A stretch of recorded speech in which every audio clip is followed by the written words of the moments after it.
എങ്ങനെയുണ്ട് പടം? പടം എങ്ങനെയുണ്ട്? കുഴപ്പമില്ല, കൊള്ളാം.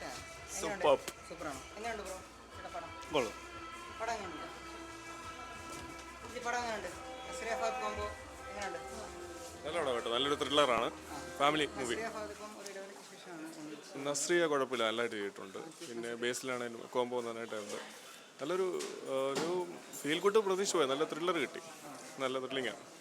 നല്ല പടം, കുഴപ്പമില്ല. ഒരു കുറ്റാന്വേഷണ കഥ പോലെ. നസ്രിയ ഒരു ഒരുപാട് കാലത്തെ ഇടവേളയ്ക്ക് ശേഷമാണ് തിരിച്ചത്. അപ്പോൾ ആ ഒരു ആരാ? നസ്രിയ അവള് സൂപ്പറായിട്ടുണ്ട്, രണ്ടുപേരുടെ ഒരു കോംബോ എങ്ങനെയുണ്ട്? ബേസിൽ അടിപൊളിയായിട്ട്. ഫാമിലിക്കും യൂത്തിനും ഫാമിലിക്കും എല്ലാവർക്കും കാണാൻ എൻജോയ് ചെയ്യാൻ പറ്റുന്ന പടം, കുഴപ്പമില്ല, നന്നായിട്ടുണ്ട്. പടം എങ്ങനെയുണ്ട്? എങ്ങനെയുണ്ട്? നസ്രിയുടെയും ഫഹദിന്റെ കോംബോ എങ്ങനെയുണ്ട്? കൊള്ളാം. എങ്ങനെ ഫാമിലിക്കും യൂത്തിനൊക്കെ ഇഷ്ടപ്പെടുന്ന രീതിയിലുള്ള ഒരു കോമഡിയാണോ പടം? എന്ത് ടൈപ്പാണ് പടം? ത്രില്ലറാണോ? ഇഷ്ടപ്പെട്ടു. കോമഡി അല്ല, ഒരു ത്രില്ലർ പടമാണ്. ഒരു ചെറിയ കൊമേഡിക് എലിമെന്റ്സ് ഒക്കെ ഉണ്ട് അവിടെ ഇവിടെ ആയിട്ട്. ഫാമിലിക്കൊക്കെ ഇഷ്ടപ്പെടുന്ന രീതിയിലുള്ള ഒരു ഫാമിലി ഫാമിലി വേണേ.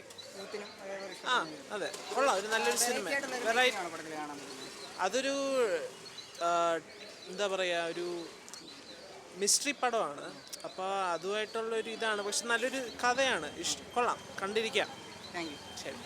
രക്ഷയില്ല, അടിപൊളിയായിരുന്നു. ഫസ്റ്റ് ഹാഫ് കുറച്ച് ലാഗ് ആണെങ്കിലും സെക്കൻഡ് ഹാഫ് അടിപൊളിയായിരുന്നു. ത്രില്ലറായിരുന്നു. എല്ലാവർക്കും ഇഷ്ടപ്പെടും.